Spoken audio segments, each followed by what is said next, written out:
Hello students, welcome to दक्षिणा ई classroom. अपन assignment 5 discuss कर रहे हैं हाइपरबोला के लिए। और इसमें अगर कहा जाए तो मेजरली जो आपका पोर्शन है वो कैसा है, रेक्टेंगुलर हाइपरबोला से रिलेटेड कुछ चीज़ें हैं और इसके अलावा आपके प्रॉपर्टी बेस्ड हैं। ठीक है, तो अपन देखते हैं फर्स्ट क्वेश्चन ऑब्जेक्टिव्स में। ठीक है, क्या कहा गया है कि feet of perpendicular drawn from focus upon any tangent to the parabola. तो स्ट्रेट फॉरवर्ड आंसर है इसका। क्या है, आपको बताया गया था कि feet of perpendicular from focus on any tangent lies at tangent at vertex. ठीक है, फूट ऑफ परपेंडिकुलर कहाँ लाई करता है? टेंजेंट एट वर्टेक्स पे। ठीक है, तो हमें बेसिकली निकालना क्या है, y is equal to x square minus 2x minus 3 का टेंजेंट एट वर्टेक्स की इक्वेशन निकालनी है। ठीक है, तो ये क्या बन गया आपका y, ठीक है, is equal to x minus 1 का होल स्क्वायर माइनस 4। ठीक है, अब इसको अगर अपन ड्रॉ करते हैं तो हमारे पास क्या बन जाएगा, x square minus 2x minus 3 है ना, तो 1 कॉमा माइनस 4 से पास होगा ये। ठीक है, तो इस तरीके का आपका पैराबोला बन जाएगा 1 कॉमा माइनस 4। ठीक है, ये मान लीजिए 1 कॉमा माइनस 4 है, तो टेंजेंट एट वर्टेक्स क्या हो जाएगी आपकी, y is equal to minus 4। ठीक है, तो वहीं पे ये सभी लाई करेंगे। ठीक है, टेंजेंट एट वर्टेक्स पे। सेकंड वाला स्टेटमेंट देखते हैं, सेकंड वाला क्वेश्चन है। क्या कहा गया, F1 F2 are the feet of perpendicular from foci S1 S2 of an ellipse on the tangent. Straightforward, दोनों फोकस से, ठीक है, जो टेंजेंट्स, कोई भी रैंडम टेंजेंट लिया, ठीक है, इलिप्स का कोई भी रैंडम टेंजेंट, तो परपेंडिकुलर एक यहाँ से ड्रॉप किया, एक मान लीजिए यहाँ से ड्रॉप किया। ठीक है, तो दोनों परपेंडिकुलर्स का प्रोडक्ट कितना आता है, सेमी माइनर एक्सिस के स्क्वायर के बराबर आता है। तो यहां से आप सेमी माइनर एक्सिस का स्क्वायर कितना है आपके 3 है, बस यही आंसर है। ठीक है, ये आपका क्वेश्चन नंबर 2 रहा। क्वेश्चन नंबर 3 में देखिए, थर्ड क्वेश्चन में क्या कहा गया है, P and Q are corresponding points on the ellipse and auxiliary circle, normal at P to the ellipse meets CQ in R, then CR is. ठीक है, थर्ड क्वेश्चन देखते हैं। ये आपका इलिप्स है और ऑक्सिलरी सर्कल भी इसका बनाना है। ठीक है, मान लिया ये P पॉइंट और उसका करस्पॉन्डिंग यहाँ पे Q पॉइंट। ठीक है, फिर कहा गया है normal at P to the ellipse meet CQ in R। तो ये आपका रहा CQ और P पे आपने खींच दिया नॉर्मल, दोनों कट कर दिए मान लीजिए R पे। ठीक है, ये P पे नॉर्मल था, इनने R पे कट कर दिया। आपको निकालना है CR, है ना। तो आप सबसे पहले तो नॉर्मल की इक्वेशन लिखने जाओ, है ना। तो नॉर्मल की इक्वेशन क्या होती है इलिप्स के लिए, AX, ठीक है, AX sec theta minus BY cosec theta is equal to A square और प्लस B स्क्वायर। ठीक है, ये हो जाता है। ठीक है ना, ओके। तो ये आपके पास इलिप्स का नॉर्मल की इक्वेशन आ गई और ये आपकी इक्वेशन एक तरीके से हो गई PR की। ठीक है, CR की इक्वेशन क्या होगी, तो उसके लिए अपन कह सकते हैं कि Q पॉइंट के कोऑर्डिनेट्स क्या होंगे। भाई ये पॉइंट क्या था, P पॉइंट के कोऑर्डिनेट्स आपने A cos theta B sin theta लिए होंगे, तभी तो आपका ये बना है नॉर्मल। और Q पॉइंट के कोऑर्डिनेट्स क्या होंगे, A cos theta A sin theta. ठीक है, तो 0 0 A cos theta A sin theta को ज्वाइन करने वाली लाइन ही है ना CR या फिर CQ। तो दोनों को ज्वाइन करने वाली लाइन का इक्वेशन लिख लो, 0 0 और इसको ज्वाइन कर रहे हैं, क्या आएगा, y is equal to tan theta into x। ठीक है, आपको क्या करना है, आपको निकालना है ये R पॉइंट, क्योंकि R पॉइंट एक बार निकल गया तो CR डिस्टेंस आप मेजर कर लोगे।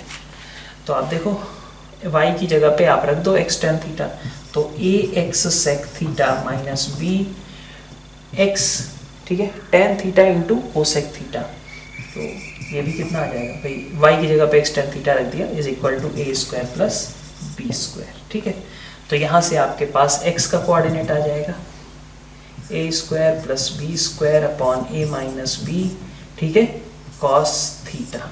ठीक है, इतनी बात। सॉरी, एक ये मिस्टेक है, यहाँ पे A square minus B square लिख दिया है, मतलब होना चाहिए था। तो this is your A plus B cos theta, है ना।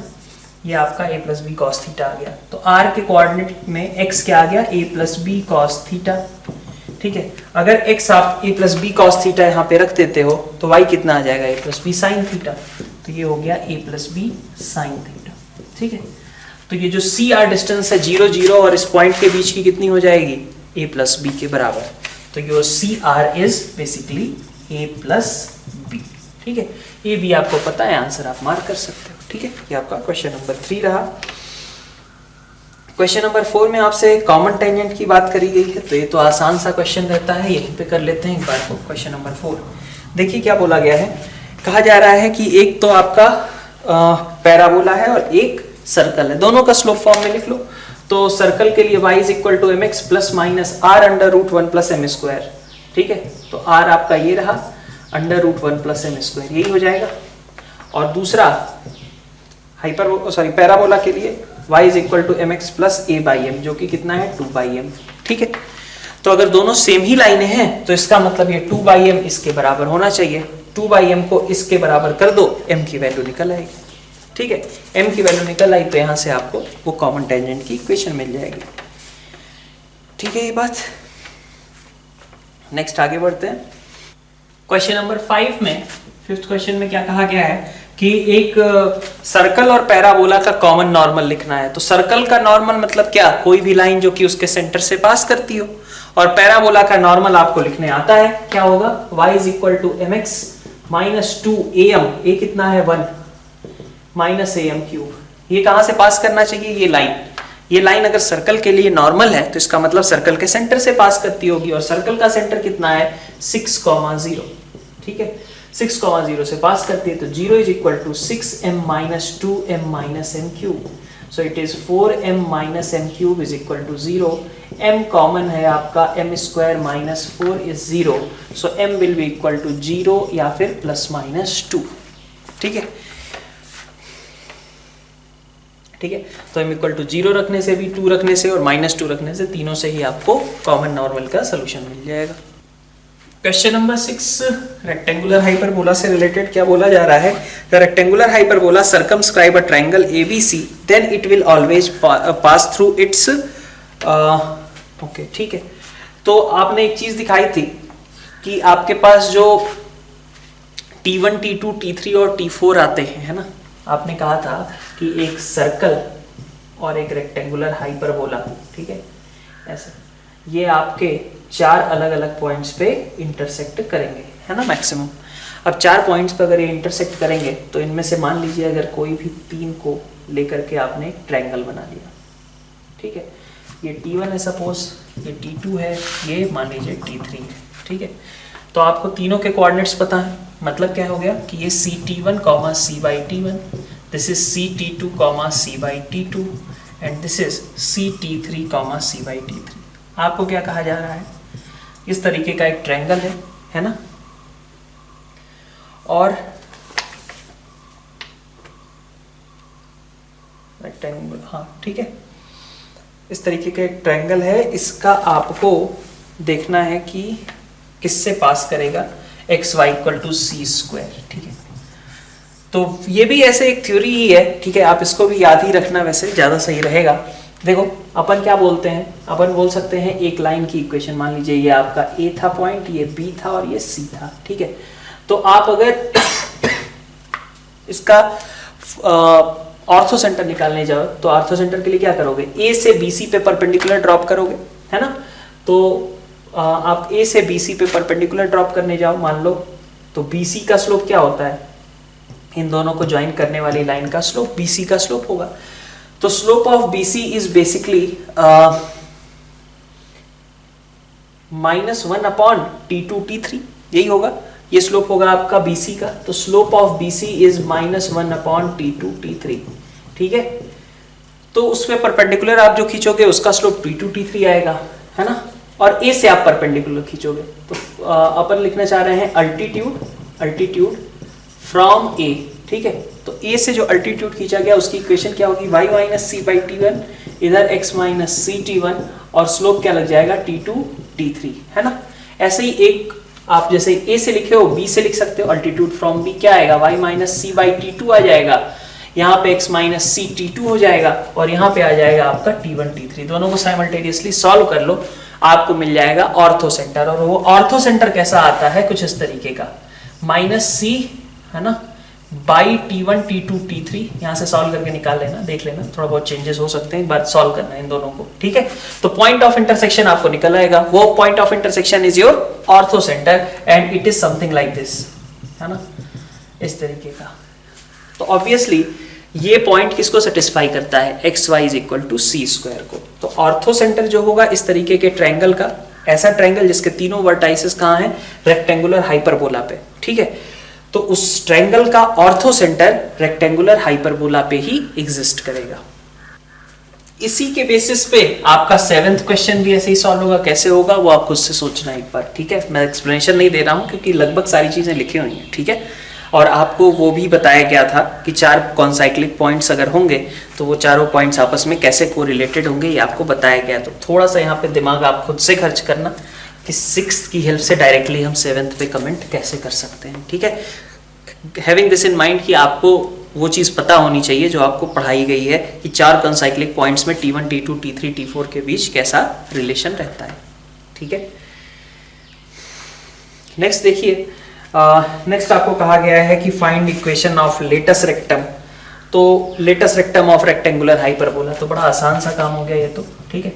लेटस रेक्टम ऑफ हाइपरबोला चाहिए था। लेटस रेक्टम मतलब फोकस से पास करने वाली एक लाइन, ठीक है। वो लाइन कैसी होगी, इस तरीके की चाहिए ना आपको, है ना, यही लेटस रेक्टम का काम करेगी। और इधर ये इस तरीके का कुछ होगा, वो लेटस रेक्टम का काम करेगा, है ना। तो ये लाइन किसके पैरेलल होगी, इसके पैरेलल। ये लाइन की इक्वेशन x प्लस वाई, ठीक है, इज इक्वल टू 0। तो ये लाइन की इक्वेशन क्या होगी, x प्लस वाई किस पॉइंट से पास करता है, ये फोकस से। तो सेटिस्फाई करा दो फोकस के कोऑर्डिनेट्स, ठीक है। x plus Y is equal to lambda, ये चूंकि फोकस से पास करता है इसलिए आपके पास ये फोकस के कोऑर्डिनेट्स क्या रहते हैं, c√2। तो इसका मतलब लेमडा क्या आ जाएगा, 2√2c। या फिर यहां से पास करवाओगे तो -2√2c, ठीक है।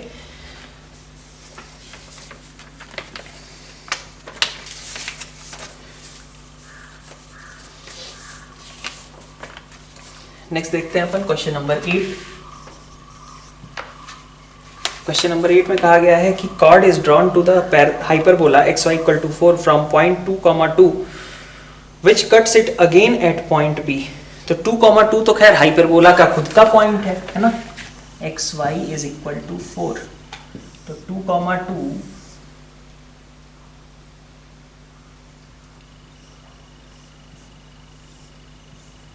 तो यहां पे आएगा 2,2, है ना, xy इक्वल टू 4 और ये लाइन क्या थी, y इक्वल टू x थी। तो 2,2 यहीं पे आएगा। और ये फिर से इसको ये पॉइंट है आपका, ये पॉइंट फिर से मिल गया आपको B। ऑब्वियसली इसके कोऑर्डिनेट्स आप लिख सकते हो -2, ठीक है। Locus of point P such that AP is to PB is, अच्छा, chord is drawn which cuts it again, sorry B यही नहीं है, B कोई भी पॉइंट हो सकता है, ठीक है। 2 से कोई सा भी पॉइंट हमने इधर मिला दिया, ठीक है, या फिर इधर ही मिला दिया, कहीं भी मिला सकते हैं। तो हमने कहा कि चलो ये पॉइंट के कोऑर्डिनेट्स अगर आपको लिखने हो, ठीक है, जनरल पैरामीट्रिक टर्म्स में, तो CT, C/T, मतलब ये xy इक्वल टू 4 था, मतलब C आपका कितना है, 2 है। तो ये पॉइंट के कोऑर्डिनेट लिख सकते हो 2T, 2/T लिख सकते हो, ठीक है। तो ये A हो गया, ये B हो गया, ठीक है। अब आपको क्या करना है, AP is to PB कैसा होना चाहिए, 2:1, ठीक है। तो P मान लिया मैंने यहाँ पे है, अगर इंटरनली डिवाइड करता है तो AP is to PB आपका 2:1 है। तो आप P को HK मान लो, HK के कोऑर्डिनेट लिख सकते हो, H इज इक्वल टू कितना हो जाएगा, उसने दिया नहीं इंटरनली एक्सटर्नली, मैं पहले इंटरनली मान के कर रहा हूं, आप आगे एक्सटर्नली मान के भी कर लेना। तो 2 × 2T × 1 × 2, है ना, 2 × 2T मतलब 4T हो गया प्लस 2/3। और K की वैल्यू कितनी हो जाएगी, 2 × दिस मतलब 4/T प्लस 1 × 2/3, ठीक है। तो अब इन दोनों की हेल्प से आप T को एलिमिनेट कर लो। यहाँ से ऑब्वियसली आपको यहाँ से T एलिमिनेट करना तो पॉसिबल है ना, लिख सकते हो T इज इक्वल टू कितना, 3H - 2/4। यहाँ सब्स्टिट्यूट कर देना, आपको लोकस मिल जाएगा, ठीक है। दोनों ही आ सकते थे, जरूरी नहीं है, ठीक है। तो लोकस ऑफ पॉइंट पी ना, हाँ, तो पी पॉइंट कहीं भी हो सकता है, वो एक्सटर्नली डिवाइड भी कर सकता है और इंटरनली डिवाइड भी कर सकता है, ठीक है। तो मैंने ये इंटरनल डिवीजन से लिखा है। 9th क्वेश्चन देखते हैं।